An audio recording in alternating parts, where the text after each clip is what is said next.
ជំរាបសួរបងប្អូនទាំងអស់គ្នាស្វាគមន៍មកកាន់ Step Tarot Card and Beer សម្រាប់វីដេអូរបស់ខ្ញុំគឺខ្ញុំធ្វើឡើងជាការកំសាន្តប៉ុណ្ណោះហើយក៏សម្រាប់បងប្អូនដែលអរចំវីដេអូរបស់ខ្ញុំដោយចៃដន្យប្រសិនបើវីដេអូរបស់ខ្ញុំត្រូវជាមួយនឹងសាច់រឿងបងប្អូនទាំងអស់គ្នាសូមយកទុកក្នុងចិត្តចាស់ប៉ុន្តែប្រសិនបើមិនត្រូវជាមួយនឹងសាច់រឿងបងប្អូនទាំងអស់គ្នាទេសូមអររំលងវីដេអូរបស់ខ្ញុំចុះណាហើយដើម្បីជាកម្លាំងចិត្តឲ្យខ្ញុំធ្វើវីដេអូជាបន្តទៀតសូមបងប្អូនជួយ follow TikTok ក៏ដូចជា subscribe channel YouTube របស់ខ្ញុំម្នាក់មួយផងណា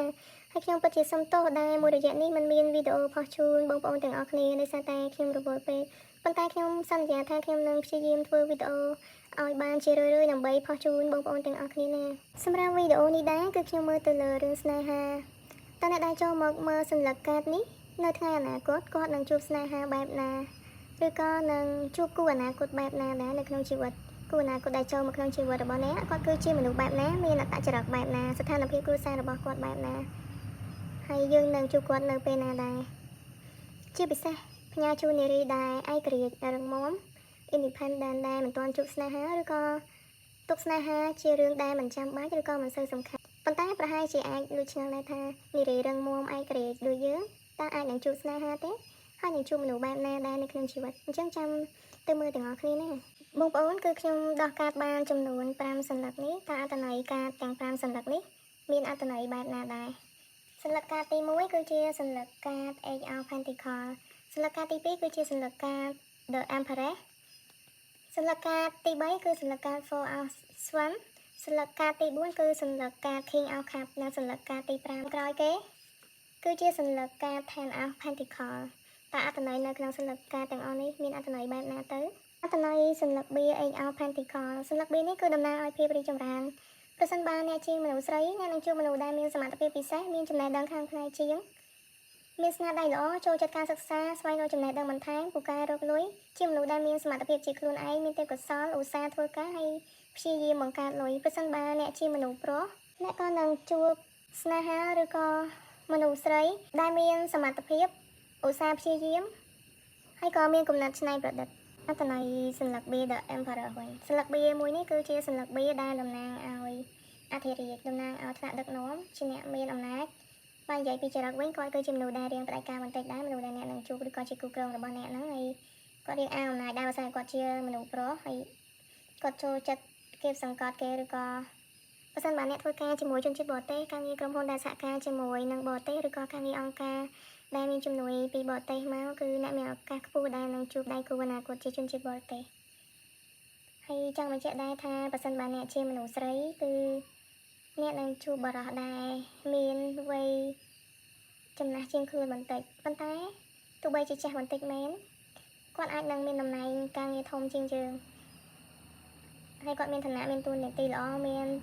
ទាំងលុយកាក់និងទ្រព្យសម្បត្តិគឺគាត់មកទាំងព្រមតែម្ដងប៉ុន្តែប្រសិនបើជាមនុស្សប្រុសដែលចូលមកមើលវីដេអូមួយនេះអ្នកនឹងជួបនារីស្រស់ស្អាតហើយមានវ័យក្មេងជាងខ្លួនអញ្ចឹងសន្លឹក Bear នេះមួយយ៉ាងម្នាក់ប្រសិនបើមនុស្សស្រីគាត់នឹងជួបស្នេហាដែលមានវ័យចំណាស់ជាងគាត់បន្តិចប្រសិនបើមនុស្សប្រុសគាត់នឹងជួបនារីដែលមានវ័យក្មេងជាងគាត់សន្លឹក Bear Four of Swords នេះក៏ចង់បញ្ជាក់ប្រាប់អ្នកទាំងអស់គ្នាថា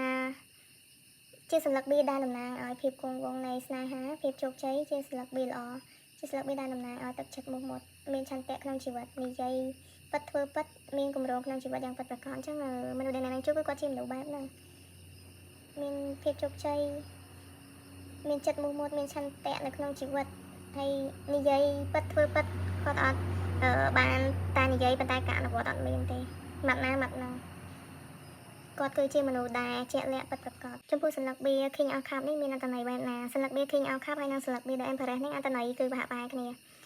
ជួបមនុស្សដែលមានវ័យរៀងចំណាស់ចាប់ពី45ឆ្នាំឡើងមកជានារីហើយគាត់ជាមនុស្សដែលមុខមាត់មាំទាំឯករាជ្យ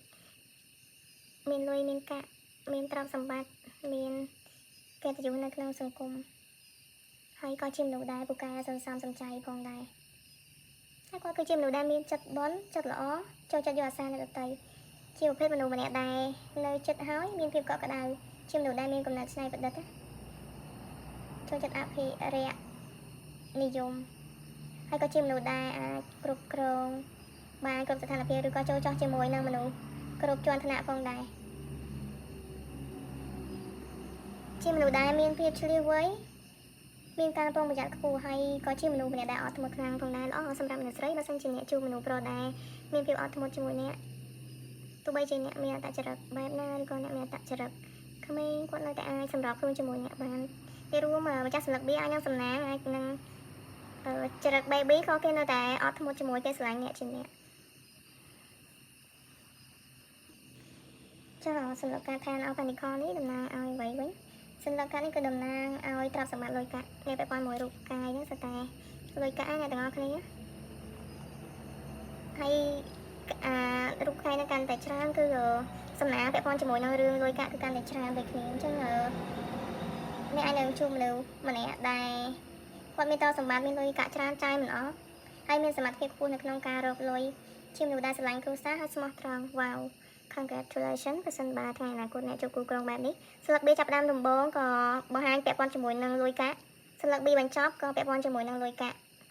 អនាគតអ្នកដែលចូលមកមើលសន្លឹកកាតឬក៏វីដេអូមួយនេះប្រកាសជាមិនក្រទេអ្នកជួបមនុស្សដែលមានលុយកាក់មានសមត្ថភាពហើយគេឯករាជ្យគេមានទ្រព្យសម្បត្តិគេមានការងារទូនាទីច្បាស់លាស់មួយនៅក្នុងសង្គមអញ្ចឹងអ្នកអាចនឹងជួបសំណាងល្អឬក៏ធម៌ពលវិជ្ជមានច្រើន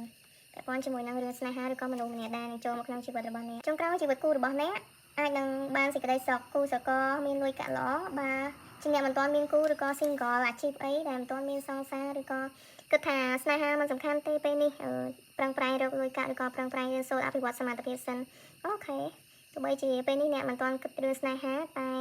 យ៉ាងយូរ6ខែ1ឆ្នាំឬក៏2ឆ្នាំទៀតអ្នកនឹងជួបមនុស្សម្នាក់ដែល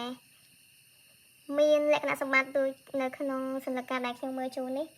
អ្នកនឹងបានជួបដៃគូមកពីគ្រួសារដែលមានលុយកាក់ការងារល្អអ្នកមានសំណាងបានលៀបពីដៃគូស្នេហាប្តីប្រពន្ធនឹងរស់នៅក្នុងជីវិតមួយដែលមានសេចក្តីសុខមានសុភមង្គល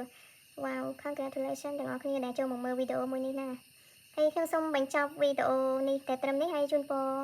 បងប្អូនទាំងអស់គ្នាជួបតែសំណាងល្អហើយជួបតែរឿងល្អៗហើយសូមក្លែមយកតែរឿងល្អៗចូលក្នុងជីវិតបងប្អូនទាំងអស់គ្នាចាស់ហើយសូមឲ្យថ្ងៃអនាគតសម្រាប់អ្នកដែល single ទាំងបរិសុទ្ធនិងនារីដែលចូលមកមើលវីដេអូរបស់ខ្ញុំសូមឲ្យជួបតែមនុស្សល្អៗណាហើយមានសំណាងមានសុភមង្គលនៅក្នុងជីវិតគូអរគុណជម្រាបលាជួបខ្ញុំនៅវីដេអូក្រោយទៀត